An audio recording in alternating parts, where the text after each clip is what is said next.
Welcome to స్వతంత్ర. నేను విజయ్. ముందుగా హెడ్లైన్స్ చూద్దాం.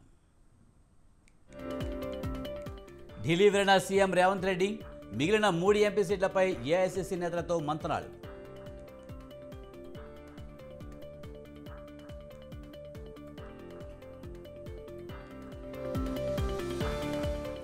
కాంగ్రెస్లో ఏకనాథ్ షిండేలు లేరు, గ్రూపులు లేవు. రేవంత్ రెడ్డి 10 ఏళ్లు సీఎంగా ఉంటారన్న కోమటిరెడ్డి.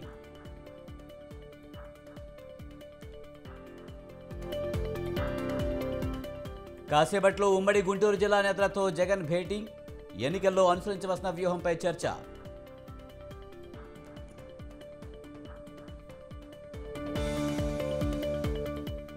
ఓటమితోనే వైసీపీ హింసా రాజకీయాలు. ఒంగోలు ఘటనపై ఎస్పీ చర్యలు తీసుకోవాలన్న బాబు.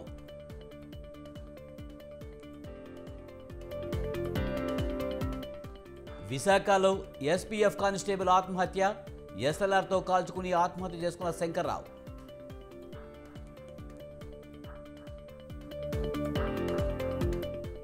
నేషనల్ హెరాల్డ్ కేసులో ఈడీ దూకుడు.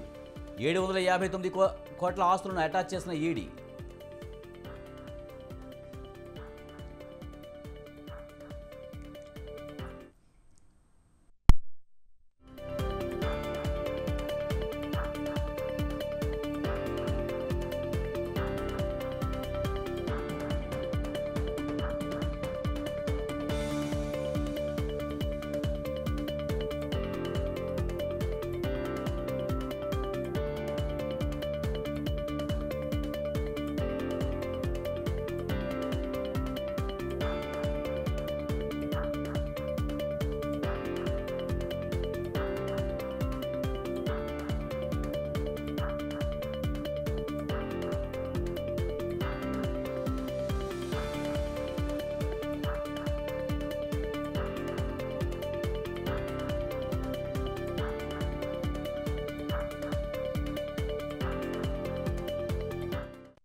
ఏపీలో ఎన్నికల సందడి కనిపిస్తుంది. పోలింగ్కు టైం దగ్గర పడుతుండటంతో అగ్రనేతలు ఎన్నికల ప్రచారంలో తలమునకలై ఉన్నారు.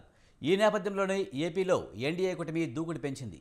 టీడీపీ అధినేత చంద్రబాబు, జనసేన అధినేత పవన్ కళ్యాణ్ ఉమ్మడిగా ప్రచారం నిర్వహిస్తున్నారు. ఇవాళ అంబేద్కర్ కోనసీమ జిల్లా పి గన్నవరం నియోజకవర్గంలో ఇద్దరు అగ్రనేతలు ప్రచారం నిర్వహించనున్నారు. అంబాజీపేటతో పాటు అమలాపురంలో జరిగే సభల్లో పాల్గొంటారు.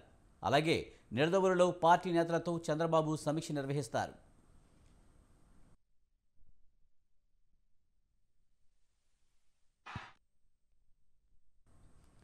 నిన్న పశ్చిమ గోదావరి జిల్లా తణుకులో చంద్రబాబు, పవన్ కలిసి ఉమ్మడి ఎన్నికల ప్రచారం నిర్వహించారు. తణుకులో నిర్వహించిన భారీ బహిరంగ సభలో ఇద్దరు అగ్రనేతలు పాల్గొన్నారు. ఈ సభలో సీఎం జగన్పై టీడీపీ అధినేత చంద్రబాబు తీవ్రస్థాయిలో ఫైర్ అయ్యారు. దోపిడీ, దుర్మార్గ ప్రభుత్వాన్ని బూడిద చేసే రోజు మే 13న వస్తుందని చంద్రబాబు చెప్పారు. మరోవైపు వాలంటీర్లపై కూడా చంద్రబాబు కీలక వ్యాఖ్యలు చేశారు. వాలంటీర్ల వ్యవస్థ ఉంటుందని, వారి జీతం 5,000 రూపాయల నుంచి 10,000కు పెంచుతామని స్పష్టం చేశారు. వాలంటీర్లను చెడగొట్టాలని జగన్ చూస్తున్నారని, అధికారంలోకి రాగానే ఉపాధి కల్పనపై శ్రద్ధ పెడతామని హామీ ఇచ్చారు. వాలంటీర్ వ్యవస్థ ఉంటుంది, మీరు తప్పుడు పనులు చేయొద్దండి. మీకు ఇచ్చే జీతం 5,000 నుంచి 10,000కు పెంచే బాధ్యత మాది.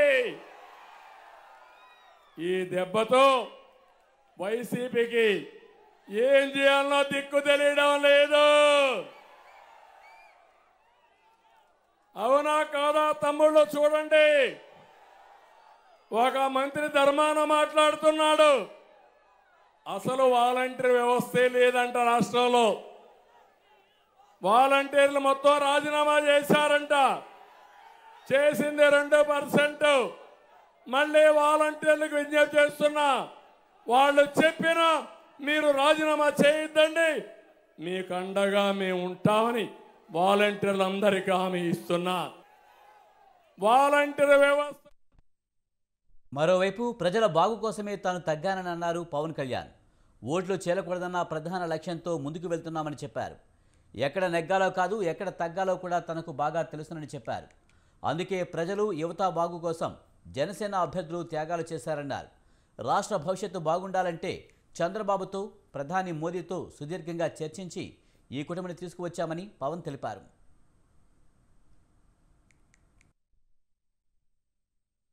బలవంతంగా ఆయన జైల్లో పెడితే నేను వెళ్ళి చూస్తే ఆయన ఏం బెసగల బెదర్లా బలంగా నిలబడి ఉన్నాడు. ఆయన దేనికి బెదిరే వ్యక్తి కాదు ఆయన.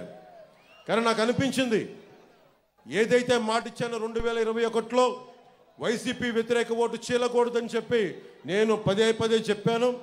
అదే మాట మీద కేంద్ర నాయకత్వానికి తెలియజేశాను. నేను తగ్గాను.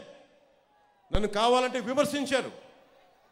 ఎందుకు నిలబడ్డానంటే ఆంధ్రప్రదేశ్ యువత, ఆంధ్రప్రదేశ్ భవిష్యత్తు పాడవకుండా ఉండాలంటే నేను ఒక పిసరు తగ్గితే నేనేం తగ్గిపోను.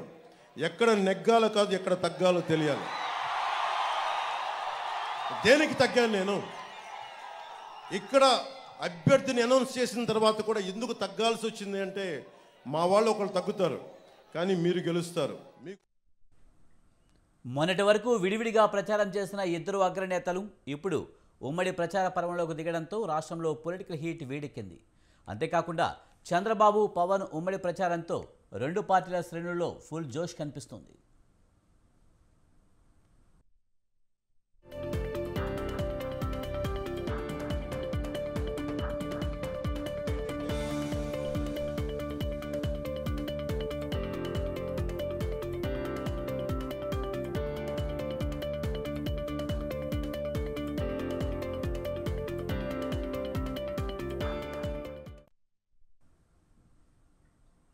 ఎన్నికల ప్రచారంలో దూసుకు వెళ్తున్న వైసీపీ అధ్యక్షుడు సీఎం జగన్ ఇవాళ బస్సు యాత్రకు విరామం ఇచ్చారు. మేమంతా సిద్ధం పేరుతో చేపట్టిన బస్సు యాత్ర ప్రస్తుతం పల్నాడు జిల్లాలో కొనసాగుతోంది. నిన్న రాత్రి సత్తెనపల్లి నియోజకవర్గం దూళ్లపాలెంలోనే జగన్ బస చేశారు. నిన్న అయ్యప్పనగర్ బైపాస్ వద్ద బహిరంగ సభలో పాల్గొన్న జగన్ సభానంతరం కొండమూడు జంక్షన్, అనుపాలెం, రాజుపాలెం, రెడ్డిగూడెం మీదుగా దూళ్లపాలెం దగ్గర రాత్రి బస శిబిరానికి చేరుకున్నారు. ఇవాళ రంజాన్ సందర్భంగా యాత్రకు బ్రేక్ ఇచ్చారు. ఇవాళ ఉమ్మడి గుంటూరు జిల్లా నేతలతో జగన్ భేటీ కానున్నారు. ఎన్నికల్లో అనుసరించవలసిన వ్యూహంపై దిశానిర్దేశనం చేయనున్నారు.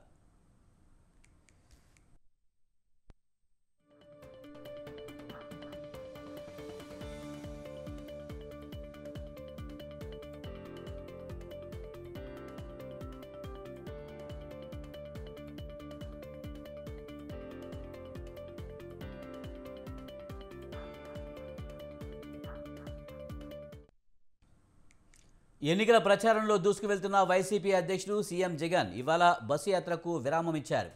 మేమంతా సిద్ధం పేరుతో చేపట్టిన బస్సు యాత్ర ప్రస్తుతం పల్నాడు జిల్లాలో కొనసాగుతుంది. నిన్న రాత్రి సత్తెనపల్లి నియోజకవర్గం దూళ్లపాలెంలోనే జగన్ బస చేశారు.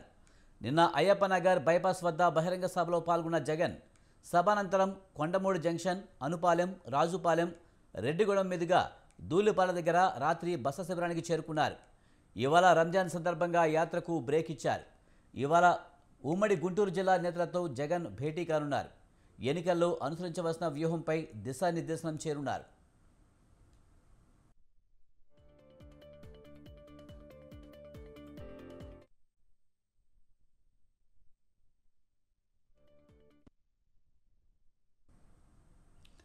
పార్లమెంటు ఎన్నికల ప్రచారానికి రెడీ అయ్యారు సీఎం రేవంత్ రెడ్డి. 14 ఎంపీ సీట్లే లక్ష్యంగా బహిరంగ సభలు, రోడ్ షోలతో ప్రచారం హోరెత్తించనున్నారు. బీజేపీ, బీఆర్ఎస్ కంటే ముందుగానే ఎన్నికల ప్రచారం రంగంలోకి దిగుతున్నారు. ప్రతిపక్షాలను డిఫెన్స్లో పడేసేలా ప్రచార ప్రణాళికను సిద్ధం చేసుకున్నారు రేవంత్ రెడ్డి.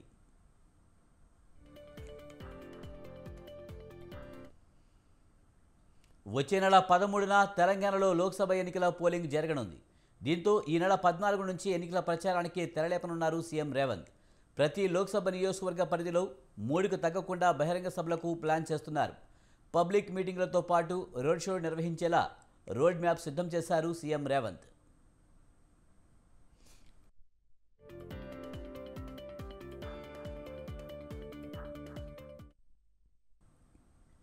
ఇప్పటికే ఆపరేషన్ ఆకాష్తో బీఆర్ఎస్, బీజేపీ నేతలను హస్తంగూడికి చేర్చుకుంటున్నారు. ఇంకా బీఆర్ఎస్ పార్టీలో కీలకంగా ఉన్న నేతలను లోక్సభ ఎన్నికల ప్రచారంలో చేర్చుకుంటారని ప్రచారం జరుగుతుంది. ఒకవేళ కాంగ్రెస్లోకి రాకపోయినా బీఆర్ఎస్లో సైలెంట్గా ఉండేలా ట్రిక్స్ ప్లే చేస్తున్నారు రేవంత్ రెడ్డి.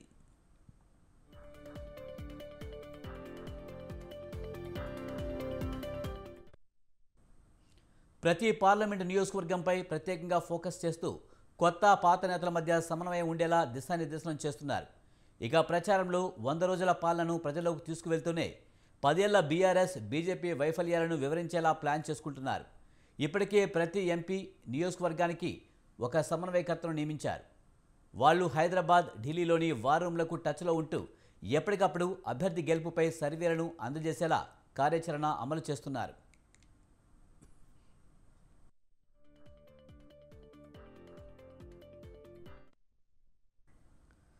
తెలంగాణ సెంటిమెంట్తో ఉద్యమాన్ని మరింత ఉధృతం చేసి రాష్ట్రాన్ని సాధించిన టీఆర్ఎస్కు బీఆర్ఎస్ కలిసి రాలేదా? 10 ఏళ్ల పాటు అధికార పగ్గాలు చేపట్టి చక్రం తిప్పిన గులాబీ అధినేత ఆ అధికారానికి దూరం అవడానికి బీఆర్ఎస్ పేరే కారణమా? సెంటిమెంట్తో రగిలిపోయే తెలంగాణ వాదులకు భారత రాష్ట్ర సమితి నచ్చడం లేదా అంటే అవునని అంటున్నాయి రాజకీయ వర్గాలు.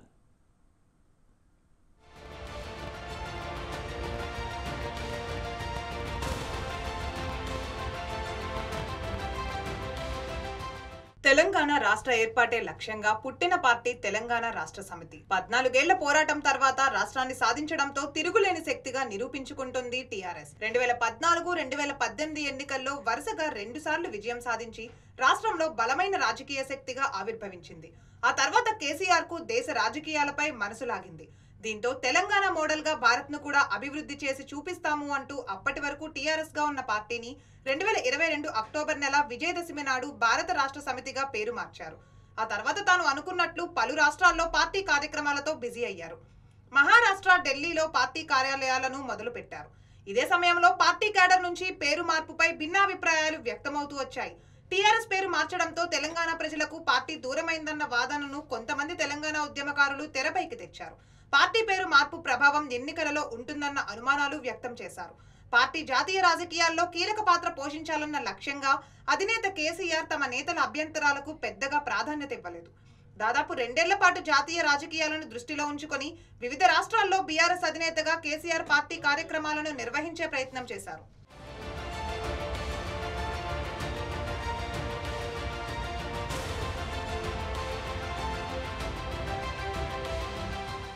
అయితే ఈలోపే అసెంబ్లీ ఎన్నికలు రావడంతో తొలిసారి బీఆర్ఎస్ గా బరిలో దిగింది అధికార పార్టీ. ఈ ఫలితాలు తారుమారయ్యి ఓటమి రుచి చవి చూడాల్సి వచ్చింది. ఆ తర్వాత నుంచి ఒక్కొక్కరుగా పార్టీకి గుడ్ బై చెప్పడంతో బీఆర్ఎస్ గడ్డు పరిస్థితులను ఎదుర్కొంటోంది. దీంతో మార్పులపై సమీక్షలు నిర్వహిస్తున్న అధిష్టానానికి పార్టీ పేరు మార్చాలి అంటూ కార్యకర్తలు అభ్యంతరాలు వ్యక్తం చేస్తున్నారు. తెలంగాణ రాష్ట్ర సమితిగా మళ్లీ పేరు మార్చాలని డిమాండ్ చేస్తూ పార్టీ పెద్దలకు తమ అభిప్రాయాలను వినిపిస్తున్నారు. దీంతో పార్టీ పేరును మార్చాలన్న చర్చ మొదలైంది. కేసీఆర్ కూడా ఈ అంశాన్ని సీరియస్ గా పరిశీలిస్తున్నారు.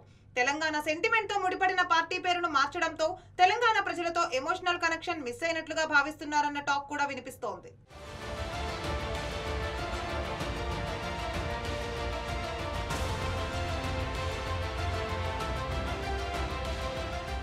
త్వరలో జరిగే పార్లమెంట్ ఎన్నికలకు బీఆర్ఎస్ పేరుతో కాకుండా టీఆర్ఎస్ గానే వెళ్లాలన్న యోచనలో ఉన్నారు గులాబీ శ్రేణులు. అందుకే పార్టీ మార్పు కోసం తొందర పెట్టడంతో ఈ నెల 27న పేరు మార్పు కోసం కసరత్తు చేస్తున్నట్లు తెలుస్తోంది. తెలంగాణ రాష్ట్ర సమితి 24వ వార్షికోత్సవ వేడుకల సమావేశంలోనే బీఆర్ఎస్ పేరు కాస్త టీఆర్ఎస్ గా మారుస్తారన్న ప్రచారం సాగుతోంది. అది మంచి ముహూర్తం అని పార్టీ వేదిక మీదనే సర్వసభ్య సమావేశంలో నిర్ణయం తీసుకుంటే మే నెలలో జరిగే లోక్సభ ఎన్నికల్లో అదృష్టం కలిసి రావచ్చని, ఎక్కువ సీట్లు సాధించే వీలుంటుందని భావిస్తున్నారు. మొత్తంగా బీఆర్ఎస్ ను మళ్లీ టీఆర్ఎస్ గా మార్చాలన్న మాట గట్టిగా వినిపిస్తున్న నేపథ్యంలో పార్టీ పేరు మారితే రాజకీయంగా కలిసి వచ్చే అవకాశం ఉందా? గులాబీ కేడర్ ఆశిస్తున్నట్లు లోక్సభ ఎన్నికల్లో సత్తా చాటుతుందా? ప్రజలు ముందులా పార్టీని ఆదరిస్తారా అన్నది ప్రస్తుతం రాష్ట్ర రాజకీయాల్లో హాట్ టాపిక్ గా మారింది.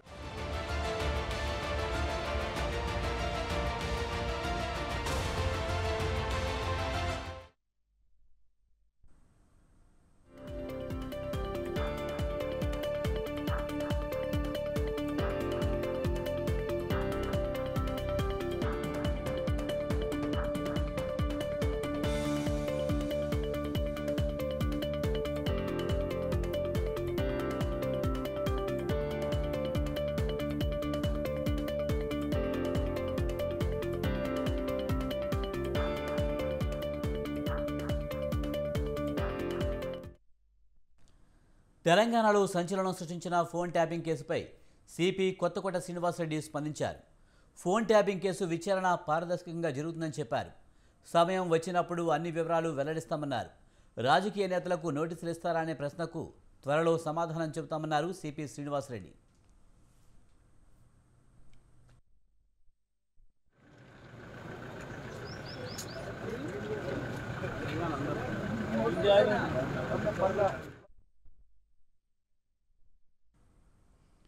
తెలంగాణలో సంచలనం సృష్టించిన ఫోన్ ట్యాపింగ్ కేసుపై సిపి కొత్తకోట శ్రీనివాసరెడ్డి స్పందించారు. ఫోన్ ట్యాపింగ్ కేసు విచారణ పారదర్శకంగా జరుగుతుందని చెప్పారు. దీనిపై మరింత సమాచారాన్ని మా ప్రతినిధి పవన్ అందిస్తారు. పవన్, ఫోన్ ట్యాపింగ్ కేసుపై సిపి కొత్తకోట శ్రీనివాసరెడ్డి స్పందించినట్టు తెలుస్తుంది. పూర్తి సమాచారం ఏంటి?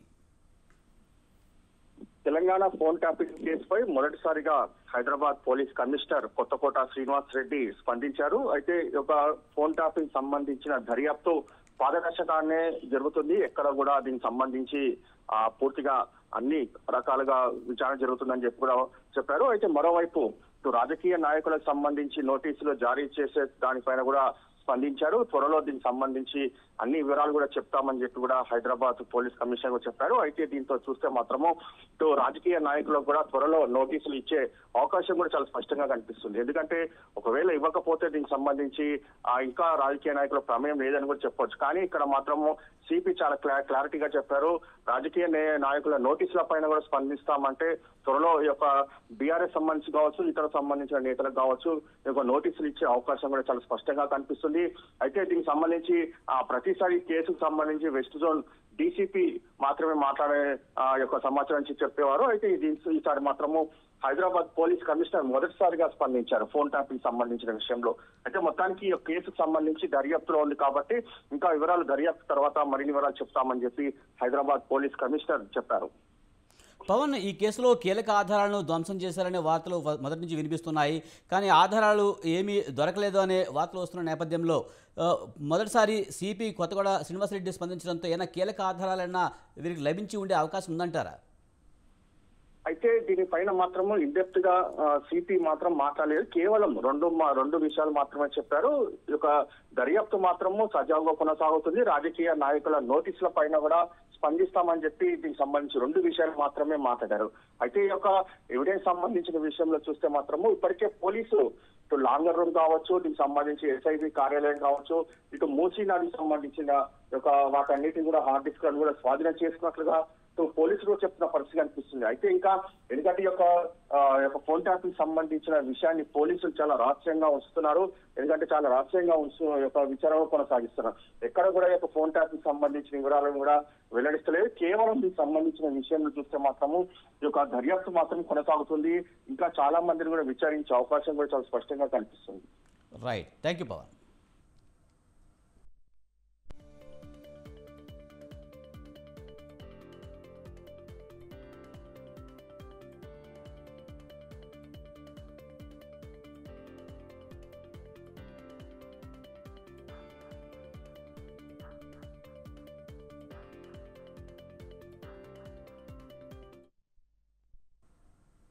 తెలంగాణలో సంచలనం సృష్టించిన ఫోన్ ట్యాపింగ్ కేసు దర్యాప్తు వేగవంతమైంది.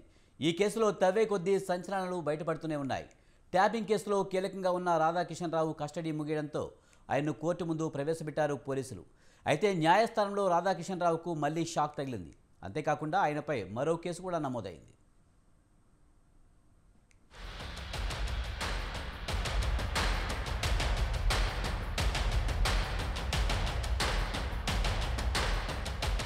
ఫోన్ ట్యాపింగ్ కేసులో టాస్క్ ఫోర్స్ మాజీ డీసీపీ రాధాకిషన్ రావుకు మరో షాక్ తగిలింది. రాధాకిషన్ రావుకు ఈ నెల 12 వరకు నాంపల్లి కోర్టు రిమాండ్ పొడిగించింది. బుధవారంతో రాధాకిషన్ రావు కస్టడీ ముగియడంతో ఆయనను నాంపల్లి కోర్టులో పోలీసులు హాజరుపరిచారు. విచారణ చేపట్టిన న్యాయస్థానం ఈ నెల 12 వరకు రిమాండ్ కొనసాగిస్తున్నట్లు తెలిపింది. ఇదిలా ఉంటే రాధాకిషన్ రావుపై మరో కేసు నమోదైంది. తనను కిడ్నాప్ చేసి 50 లక్షలు తీసుకున్నారని రాధాకిషన్ రావుతో పాటు మరో ఇద్దరు ఇన్స్పెక్టర్లు గట్టుమల్లు మల్లికార్జున్ పై ఫిర్యాదు చేశాడు ఓ బాధితుడు. దీంతో ఆయనపై కేసు నమోదు చేశారు పోలీసులు.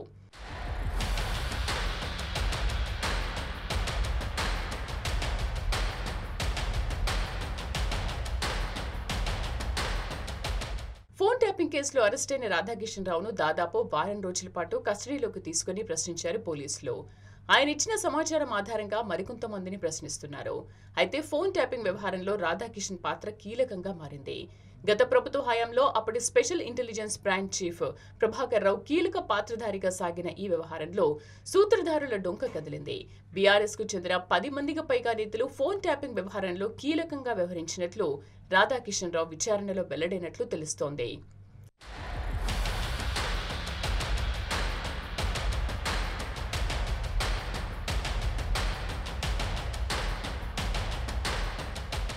కస్టడీ విచారణలో రాధాకిషన్ రావు నుంచి కీలక ఆధారాలు సేకరించారు. ఎస్ఐబి మాజీ డీఎస్పీ ప్రణీత్ రావు నుంచి వచ్చే సమాచారం ఆధారంగా సిటీలో ఆపరేషన్స్ చేసినట్లు తెలుస్తోంది. ప్రధానంగా ప్రతిపక్ష పార్టీల అభ్యర్థులు, వారి కుటుంబ సభ్యులు, అనుచరులపై నిఘా పెట్టామని రాధాకిషన్ రావు తెలిపినట్లు సమాచారం. ఇందుకు సంబంధించిన పూర్తి వివరాలతో స్టేట్మెంట్ కూడా ఇచ్చినట్లు తెలిసింది.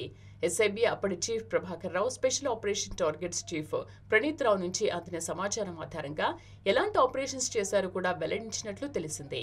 ఈ మేరకు రాధాకిషన్ రావు వాంగ్మూలం రికార్డ్ చేసి పోలీసులు ప్రత్యేక రిపోర్టును తయారు చేశారు.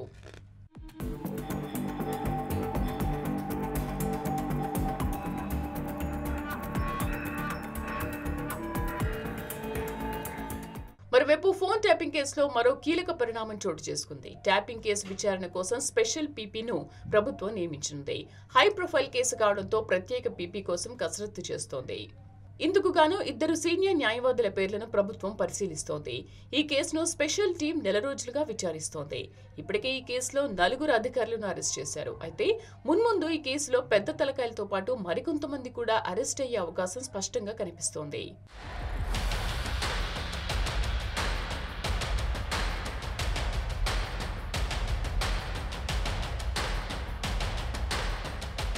మొత్తానికి లోక్సభ ఎన్నికల వేళ తెలంగాణలో ఫోన్ ట్యాపింగ్ అంశం రాజకీయ దుమారం రేపుతోంది.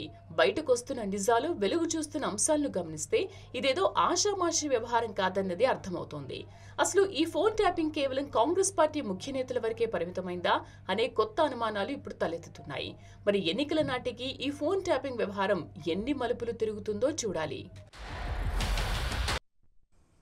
ఇవి ఈ బులెటిన్ విశేషాలు. చూస్తూనే ఉండండి స్వతంత్ర.